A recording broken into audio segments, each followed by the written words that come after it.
Bonjour à toutes et à tous mes très chers frères et sœurs et qui que vous soyez, soyez les bienvenus sur cette chaîne. En attendant ma vidéo où je vous présenterai mon dispositif permettant de prouver de façon irréfutable la forme de la Terre et mettre un point final au débat de la Terre plate, je vous présente aujourd'hui une cacouette, c'est-à-dire un petit apéritif, une mise en bouche avec cette incroyable histoire de Bernie, agent d'entretien de nettoyage de la NASA. Écoutez bien, c'est magnifique. Vous savez sans doute que les astronautes de la Station spatiale internationale sont très joueurs. Ils aiment rigoler, blaguer, s'amuser, ils font des pirouettes dans l'air, ils rigolent, ils font voler leur pizza, etc., etc.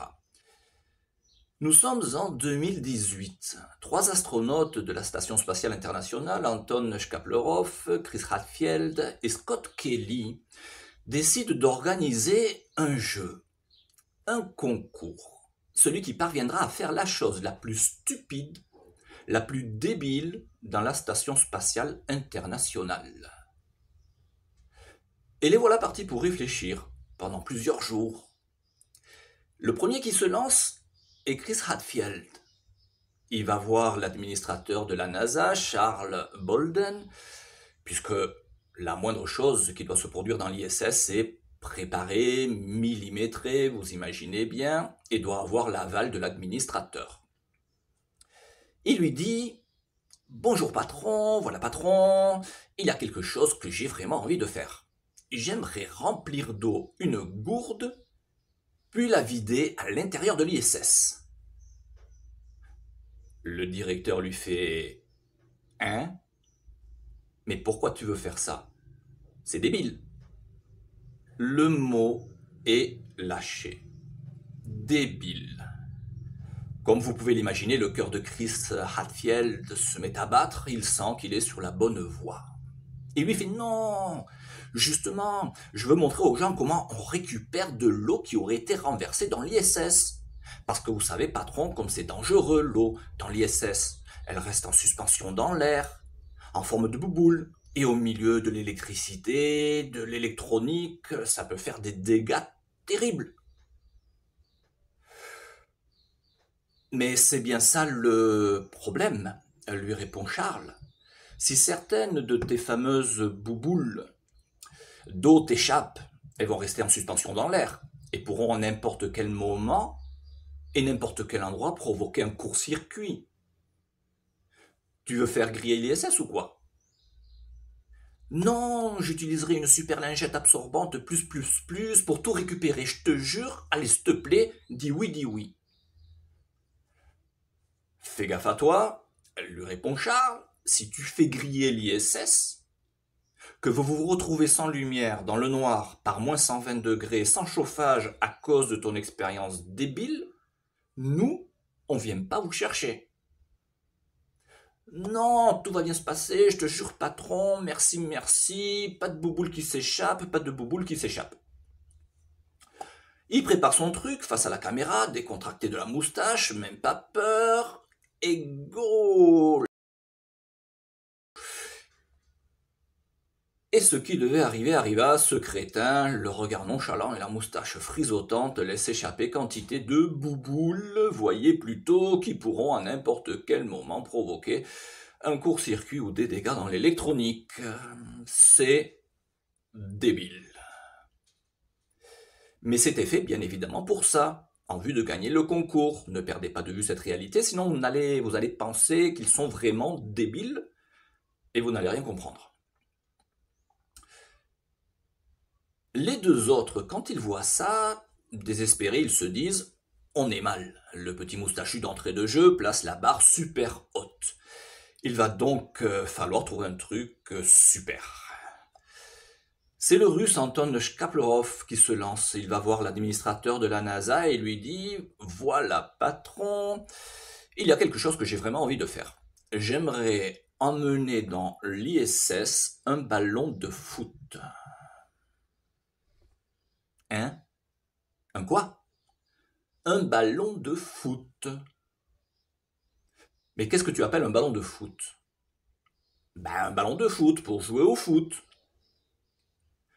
Mais tu veux faire quoi dans l'ISS avec un ballon de foot ? Ben, on va faire des cages, je vais trouver un de mes petits camarades à mettre dedans et je vais le shooter, quoi. Mais vous êtes tous devenus crétins, ma parole. L'ISS est rempli d'électronique, de câbles électriques, de choses fragiles, et toi tu veux shooter là-dedans avec un ballon de foot? C'est complètement débile. Le mot vient d'être lâché, débile. Le cœur d'Anton se met à battre, il tient quelque chose de sérieux, c'est évident. Allez patron, dis oui, je te jure, je ferai attention au fil électrique. Que je n'apprenne pas que t'as pété un truc avec ton ballon. Oui patron, je ferai attention, merci, merci. Une fois dans l'ISS, il fait ses cages, il met son petit camarade à l'intérieur et rien n'affiche de ce qu'avait dit le patron. Il commence à te le shooter au milieu des fils électriques et vlan, vas-y Coco, donne tout ce que t'as, Anton. Entre parenthèses, vous devez savoir que Thomas Pesquet a été chargé bien plus tard de sauver l'honneur de la France dans cette affaire, de façon à prouver que nous aussi les Français, on sait faire des trucs débiles, pour ceux qui auraient encore des doutes. Et il a réussi à se faire envoyer par sa femme, et je vous promets que c'est vrai, un ballon de basket. Un ballon de foot encore, tu peux faire quelque chose, mais un ballon de basket en zéro gravité, quand c'est le moment de mettre le panier, ça doit être super énervant. Imagine en zéro gravité essayer de mettre un panier. Jamais il entre le ballon. Ça doit être super énervant. Moi, ça me fait penser à ces rêves où tu es en train de courir, parce que tu es poursuivi par David Splane, par exemple, et que tu n'arrives pas à courir. Tu es comme englué. Non? Imaginez bien, vous allez voir et vous allez comprendre. Bon, revenons-en à nos moutons. Quand le troisième, Scott Kelly, voit ça, désespéré, il comprend que c'est terminé pour lui. Jamais il ne pourra réussir quelque chose de plus débile que ça. Mais il est connu pour être assez joueur, il réfléchit et il lui vient une idée qui est tellement stupide qu'il est intimement convaincu que jamais le directeur n'acceptera. Perdu pour perdu, il décide de tenter le coup.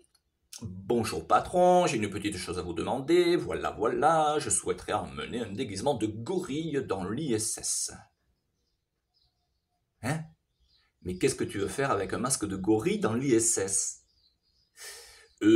En fait, c'est le déguisement entier que je veux emmener. Vivi, avec les bras, les jambes, tout quoi. Pétard. Mais qui c'est qui m'affiche une bande de crétins pareils? Ok, attends. Scott, c'est bien Scott ton nom. Enfin, je veux dire, t'es pas un clone de Scott échappé de la base 51 et auquel ils auraient oublié de greffer un cerveau. Non patron, c'est bien moi, je te jure, vois mes mains, vois mes pieds et passe ta main dans mon côté. D'accord? Explique-moi alors, qu'est-ce que tu veux faire avec un déguisement de gorille dans l'ISS? Tu bouges pas, patron, je t'explique.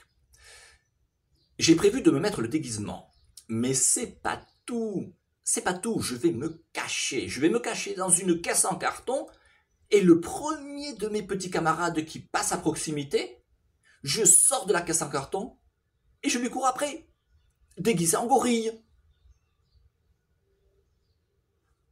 C'est complètement débile. Premièrement, on ne dit pas je lui cours après, mais je lui vole après. Deuxièmement, même ma petite nièce de 13 ans n'aurait pas l'idée de faire une chose aussi enfantine. Et pour les poils, tu fais quoi? Tu sais très bien que sur Terre, les cheveux tombent au sol, qu'il n'y a plus qu'à balayer pour les récupérer. Mais dans l'ISS, ils restent en suspension dans l'air. Tu fais quoi avec les poils du gorille? J'ai pensé à tout, patron. Médusa. Elle a promis de me prêter sa laque super adhésive, made in NASA. Eugadé, patron, eugadé.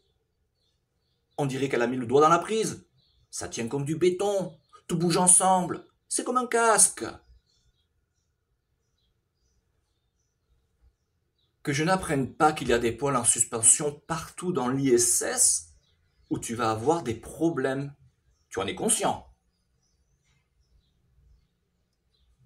Scott Kelly n'en revenait pas. L'état de sidération de Charles face à la stupidité de sa demande lui a fait l'accepter. Voyez plutôt.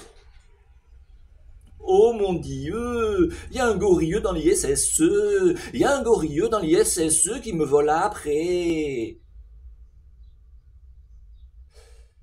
Le concours paraissait plié quand, surprenant tout le monde, notre fameux Bernie, né le 24 novembre 1970 dans un faubourg de Pennsylvanie, passionné de l'espace depuis sa plus tendre enfance, ayant eu écho du fameux concours, décida de s'y inviter. Sa pelle et son seau à la main, il sollicita audience auprès de Charles et lui proposa de fabriquer des couvertures qui pourraient être posées sur les genoux des astronautes à leur retour sur Terre, une fois assis sur les fauteuils roulants. Charles, qui est quelqu'un de très éduqué, expliqua à Bernie qu'il doit certainement l'ignorer, mais que les combinaisons que portent les astronautes résistent à des températures de plus 120 degrés à moins 150 degrés, et qu'une couverture placée sur les genoux des astronautes serait donc d'une stupidité inqualifiable.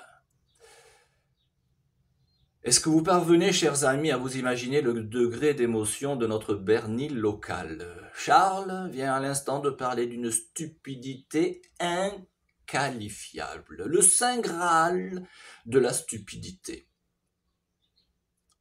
Bernie le regarde, les yeux brillants, mélange de stress et d'émotion, et lui dit « S'il te plaît, patron, c'est moi qui paye les couvertures. Même que je vais demander à ma femme de broder dessus le logo de la NASA. Elle sait faire, elle maîtrise tous les points. Maille serrée, maille en l'air, bride, demi-bride, maille coulée. Elle sait même faire les tacos au fromage. Allez, s'il te plaît, laisse-moi faire les couvertures, s'il te plaît. »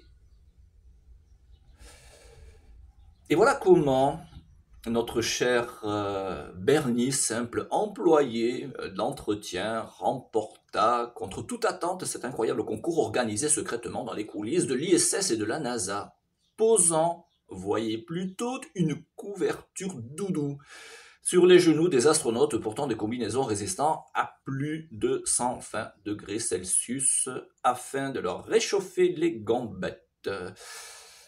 C'était complètement débile, mais c'était fait pour ça.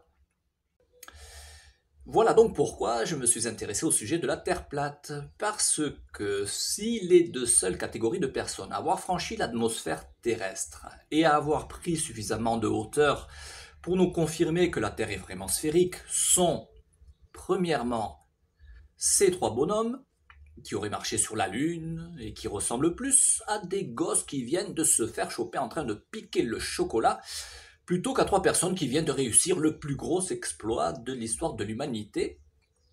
Et deuxièmement, cette bande de clowns de l'ISS qui ne font que se payer notre tête. Permettez-moi de ne pas leur faire totalement confiance. Thomas, quand tu auras fini de faire l'idiot avec ton ballon de basket, tu rangeras ta chambre, s'il te plaît. Parce que c'est un sacré foutoir.